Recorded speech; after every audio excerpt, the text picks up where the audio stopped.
Je m'appelle Elena Morgan, j'ai 38 ans et je me tiens au milieu d'une maison de vacances côtière à Bar Harbor, dans le Maine, faisant semblant de ne pas entendre ma tante Marlène dire. J'ai encore oublié le kit vinaigre, comme si j'étais l'une de ses employées. Non, je suis architecte de systèmes de transport depuis plus de 10 ans. J'ai conçu des infrastructures pour des autoroutes intelligentes et des réseaux de mobilité urbaine dans le Nord-Est. Mais pour la famille Morgan, et surtout pour Marlène, j'ai toujours été silencieuse. Elena, la nièce, touche à tout en technologie. Personne ne me pose vraiment de questions. On suppose que je suis juste de la partie. Je me suis habitué à être invisible lors de ces escapades familiales estivales chaque mois d'août. Il loue la même propriété en bord de mer avec vue panoramique et parquet en chêne poli.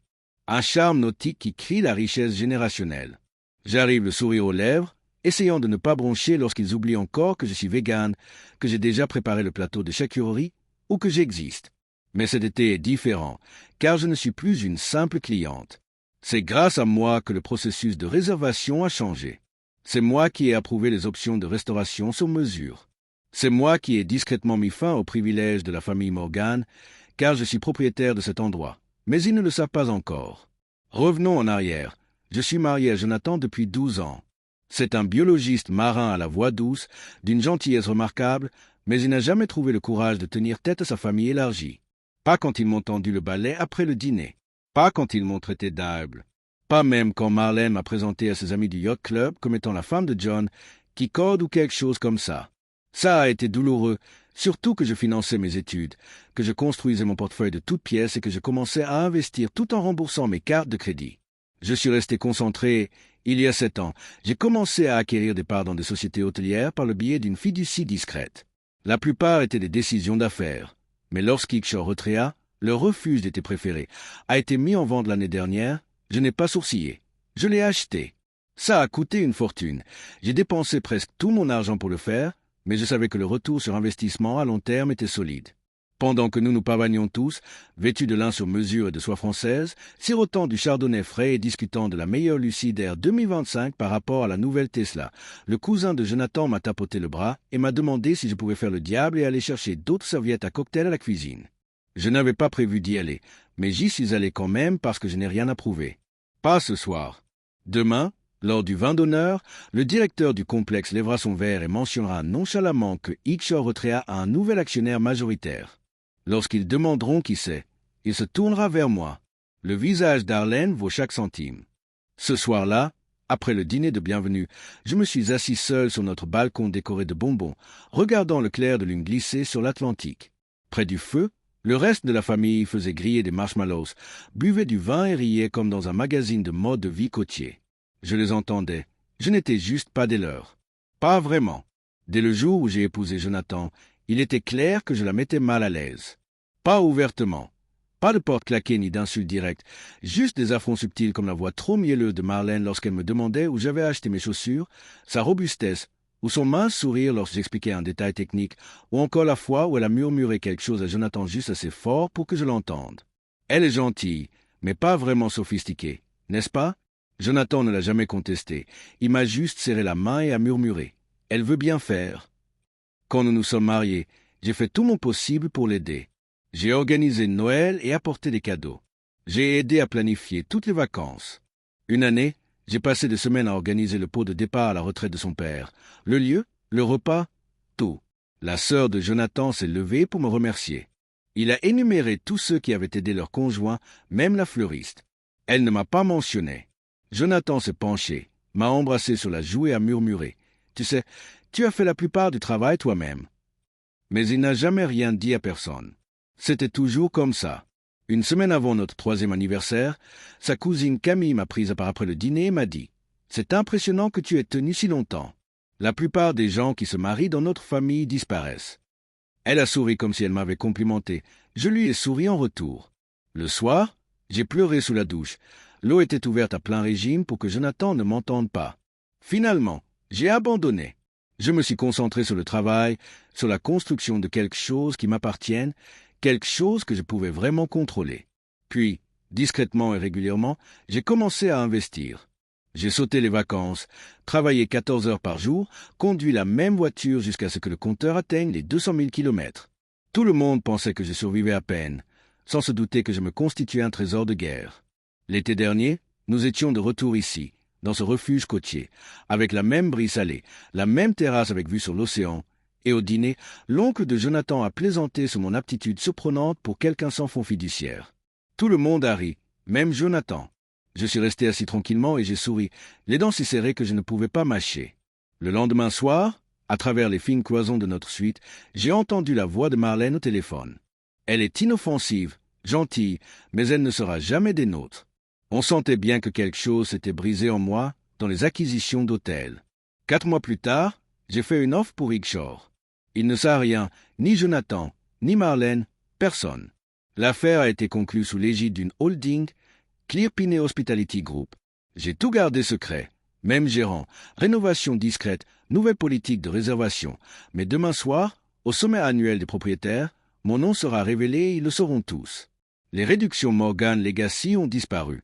L'été prochain, ils paieront le prix fort. Jonathan ne sait pas, non pas que je le cache, mais parce qu'il ne m'a jamais demandé, ne s'est jamais demandé pourquoi j'y allais, pourquoi j'étais en visioconférence avec des architectes et des avocats. C'est un homme gentil, mais il ne m'a jamais vraiment vu, et après 10 ans, j'ai arrêté de supplier pour être vu. Demain, ce n'est pas une question de vengeance, c'est une question de choisir la visibilité selon mes propres conditions. Si vous vous êtes déjà senti sous-estimé, négligé ou en train de faire quelque chose en coulisses pour construire quelque chose de puissant, vous voudrez savoir ce qui se passe ensuite. Appuyez sur « S'abonner » pour ne pas manquer le moment où Elena entre sous les projecteurs et que toute la salle la voit enfin. Et s'ils ne supportent pas la lumière des projecteurs, c'est leur problème. La matinée a commencé comme toutes les autres de ce voyage. Des mimosas sur la terrasse, des œufs florentines disposés comme des pièces de galerie, et une longue tablée de Morgan discutant en même temps comme s'ils auditionnaient pour un reboot de Succession. Assis au fond, je remuais tranquillement du lait d'avoine dans mon café pendant que Camille se plaignait que le service n'était plus ce qu'il était. Tout le monde s'est jeté sur la table comme si c'était un sport de compétition. La réception m'a redemandé ma carte d'identité. Camille a ricané et a secoué ses cheveux avec une précision digne d'un tribunal, et le valet, oncle Stewart, a grogné et m'a traité comme si j'empruntais la voiture de quelqu'un d'autre. Je n'ai rien dit, j'ai juste bu une gorgée. Puis est venu le moment où j'ai failli casser la tasse que je tenais. Ça me manque. Quand cet endroit avait une âme, disait Lorraine, on voyait que c'était une affaire de famille. Maintenant, ce n'est plus qu'une société anonyme qui se veut luxueuse. Jonathan a hoché la tête, l'air perdu. Oui, j'ai entendu dire qu'il appartient désormais à une holding. Je n'ai probablement jamais mis les pieds dans le Maine. Personne, n'est-ce pas? Cette même société sans âme a installé un système de filtration moderne pour la baie. Elle a remplacé les uniformes du personnel par des tissus issus du commerce équitable. Elle a modernisé la climatisation de chaque cabine et a enfin versé un salaire décent à l'équipe d'entretien. Mais revenons au bon vieux temps, quand le vin était gratuit et la moisissure aussi. Ce qui m'a brisé, ce n'était même pas leur ignorance. C'était Jonathan. Il ne m'a pas posé de questions sur mes promenades nocturnes avec le gérant. Il ne s'est pas demandé pourquoi je continuais à recevoir des appels d'entrepreneurs en plein dîner. Il ne lui est simplement jamais venu à l'esprit que je pouvais être la raison pour laquelle les lumières restaient allumées. Je pensais que ce serait le plus dur jusqu'au dîner. Darlene avait fixé le code vestimentaire pour la salle à manger privée, un chic de villégiature formel. Je portais une robe fourreau bleu marine que j'avais achetée en solde l'hiver dernier. Les mêmes talons nus que j'avais portés à ma remise de diplôme. Elle m'a regardé comme si j'étais un canapé en solde. Au plat principal, ils ont recommencé. Qui rénove une terrasse de piscine en août? Lorraine a fait un pari. Un cadre du secteur technologique, Marcus, a dit que gérer un complexe hôtelier, c'est comme gérer une start-up. J'aimerais donner quelques conseils aux responsables, a-t-il ajouté d'un air suffisant. Jonathan s'est penché en avant. Peut-être devrions-nous laisser un avis. Il a murmuré. Je n'ai pas répondu, j'étais occupé à ravaler la chaleur dans ma poitrine. Puis Darlene a levé son verre avec ce sourire mielleux et a dit « Eh bien, j'espère juste que celui qui a acheté cet endroit se souvient que des familles comme la nôtre ont bâti leur réputation. » « Nous ne sommes pas que des invités, » a déclaré Darlene en faisant tourner son vin. « Nous sommes la raison pour laquelle cet endroit a de la valeur. » Je l'ai regardé, abasourdi, non seulement par son arrogance, mais aussi par sa certitude aveugle qu'elle croyait toujours que le monde tournait autour de son chéquier. Je n'en pouvais plus. Je me suis levé en silence, je me suis excusé de la table et je suis sorti dans l'air frais de l'Atlantique. Mes mains tremblaient, pas à cause du froid. Je me suis adossé au balcon en pierre surplombant la baie. À l'intérieur du lodge, Quelqu'un a commencé à jouer du piano, une mélodie lente et envoûtante qui m'a serré la poitrine. J'ai sorti mon portable et j'ai appelé Ethan, le gérant. Il a répondu à la deuxième sonnerie. « Dis donc, patron, prêt ?» J'ai regardé par la fenêtre. Il devait se moquer de moi. « Fais-le. » J'ai dit, « Annonce-le avant le dessert. Tu es sûr de ne pas vouloir être dans la pièce. » « Non, » ai-je murmuré. « Laisse-la s'asseoir une minute. » J'ai raccroché et j'ai attendu quelques instants. Ethan s'est avancé et a tapoté doucement son verre. Les conversations se sont tues instantanément. Je n'entendais pas ses paroles, mais je connaissais le texte par cœur. Dans le cadre de notre changement de propriétaire, il a déclaré « Clearpin Hospitality Group est fier d'annoncer l'acquisition complète de Heathshore Retrea. Je tiens à saluer la personne à l'origine de ce changement. Je suis rentré alors qu'il terminait. Merci Melena Morgan. » Un silence absolu, un silence magnifique, des talons claquant sur le parquet. Je me suis approché de la table et toutes les têtes se sont tournées. Lorraine a laissé tomber sa fourchette. Camille est restée bouche bée. Le verre de vin de Darlene s'est renversé et s'est répandu sur la nappe en lin blanc, mais elle n'a même pas cligné des yeux. Et Jonathan m'a regardé comme s'il me voyait pour la première fois de sa vie. Je me suis arrêté à quelques mètres de lui. « Tu voulais laisser un avis, John ?» ai-je dit d'une voix calme. « Je me le ferais volontiers. » Ai-je déjà vu une table pleine de monde se figer au milieu d'une phrase et réaliser en pleine gorgée qui venait de snober le patron 2 chaises plus loin? Multiplier ça par 10. Edwin nous offre 3 générations de prétentions. C'était la salle à manger. Marcus laissa tomber son téléphone. La sœur de Darlene s'étouffa avec son gâteau. Quelqu'un murmura « Attends comme si j'étais un fantôme ». Jonathan ne savait pas s'il ressentait de l'admiration, de la honte ou simplement la douleur d'être pris au dépourvu. J'attends le dessert. Je me dirigeai vers le bout de la table, le trône habituel de Darlene, et pris le micro qu'Ethan avait laissé. Mes mains ne tremblaient pas. Je regardais autour de la table. Tous les visages étaient confus et figés, certains rougis par la gêne, et je souris. « Ne vous inquiétez pas, » dis-je doucement. « Vous êtes tous les bienvenus, comme tout le monde. » Un silence de mort régnait. Plus de surclassement gratuit. Plus de réservations spéciales. Plus de réductions familiales. Être un Morgan ne signifie plus être libre. Je donnai le micro au pianiste et sortis avant que quiconque ait le courage d'applaudir dans le couloir par devoir. Finalement, j'exhalai. À cet instant, tout changea. Quelque chose en moi se libéra, non pas de la colère, mais du soulagement. Pour la première fois en 10 ans, je n'ai pas fait de spectacle, je n'ai pas cherché à m'asseoir à leur table, je n'ai pas reculé pour les mettre à l'aise, et c'était vraiment agréable. Le lendemain matin, j'ai zappé le brunch et je l'ai laissé porter le fardeau. J'ai parcouru le domaine, le bloc-notes d'Ethan à la main, inspectant le nouveau panneau solaire. Le personnel de Blakefront Cabin a hoché la tête à mon passage. Les clients ont souri et, pour la première fois, je me suis senti plus vu que la femme de Jonathan. Vers midi, Camille a envoyé un texto. « Et, on peut parler ?» J'ai ignoré. 5 minutes plus tard, on a frappé à la porte. Jonathan était là, le regard incertain. Elena a demandé « On peut, ça va ?» Je l'ai observé. Il n'était pas cruel et ça n'a fait qu'empirer les choses. On ne lui a jamais rien demandé. J'ai dit « Pas une seule fois ?» Il a cligné des yeux et a demandé « Qu'est-ce que je fais? Pourquoi je vais tard? Où est-ce que je vais quand je voyage ?» Je ne pensais pas avoir à faire ça. Exactement.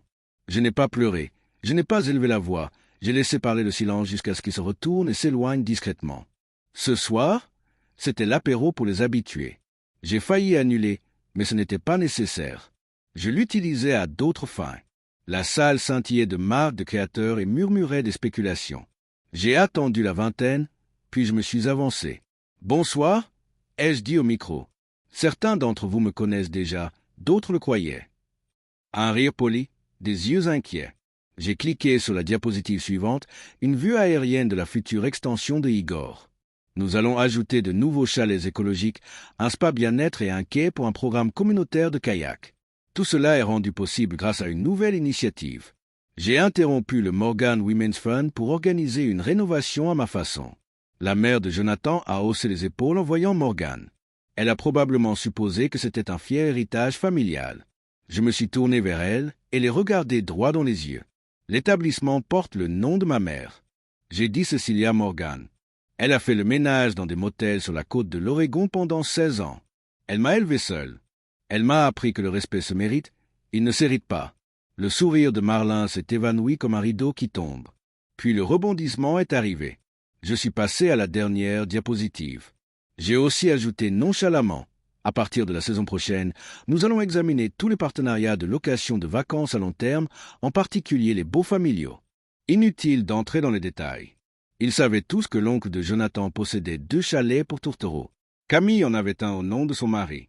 La sœur de Marlène avait sous-loué une aile pour faire du profit. Et maintenant, je vérifiais chaque renouvellement. Je les remerciai et je suis parti. Marcus m'a rattrapé. « Helena, on peut parler ?»« Bien sûr, » ai-je dit en marquant une pause. Réservé via le service client comme tout le monde. 3 jours plus tard, j'observais. J'ai regardé le lever du soleil depuis le quai. L'eau semblait immobile, comme si elle retenait son souffle avec moi depuis des années. À midi, ma boîte mail était en désordre. L'oncle de Jonathan a demandé une prolongation de bail. Camille a laissé 5 messages vocaux contenant des malentendus. Celui de Marlène était plein de fausses douceurs. « Helena, ma chérie, parlons de femme à femme.